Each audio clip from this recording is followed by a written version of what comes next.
Itu kalau bagi-bagi sertifikat tanah itu. Tapi kita akan langsung berbincang di sini dengan Mbak Saras. Mbak Saras, yang menjadi fokus dari Prabowo Gibran ini adalah terkait dengan isu agraria, program kerja Asta Cita kedua.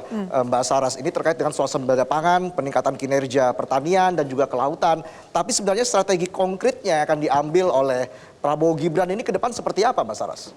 Ya, jadi jelas bahwa kami selalu mengangkat bahwa pangan, energi, air merupakan syarat utama dari kemandirian dan kedaulatan sebuah bangsa.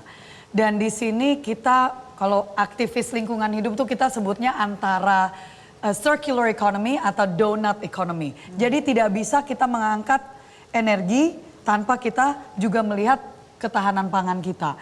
Dan untuk kita memastikan bahwa kita punya, intinya yang di sini adalah pertahanan negara tuh tidak terlepas dari lumbung pangan kita. Apakah kita bisa memberi makan kepada masyarakat kita sendiri?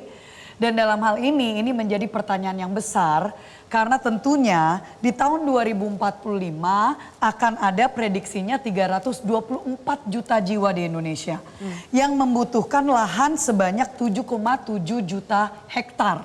Saat ini kita hanya memiliki 7,4 juta hektar. Yang berkurang setiap tahunnya dari lahan pertanian itu 100.000 hektar yang dikonversi dari lahan pertanian.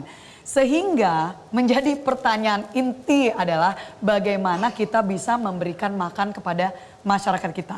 Dan itu kita punya solusinya, tentunya kita memberikan pelatihan kepada petani. Ada program petani milenial, kita juga ada program lumbung pangan yang ingin memastikan di situ ada tumpang sari, tidak mengambil dari hutan yang hidup, hutan yang memang perlu kita jaga, tapi dari hutan rusak. Hanya lahan-lahan yang memang bisa kita konversi, layak dikonversi untuk menjadi lahan produktif. Ya. Jadi banyak sekali yang kita bisa bahas, salah satu tumpang sari itu pun juga bicara bagaimana kita menjadi superpower, negara adidaya untuk bioenergy.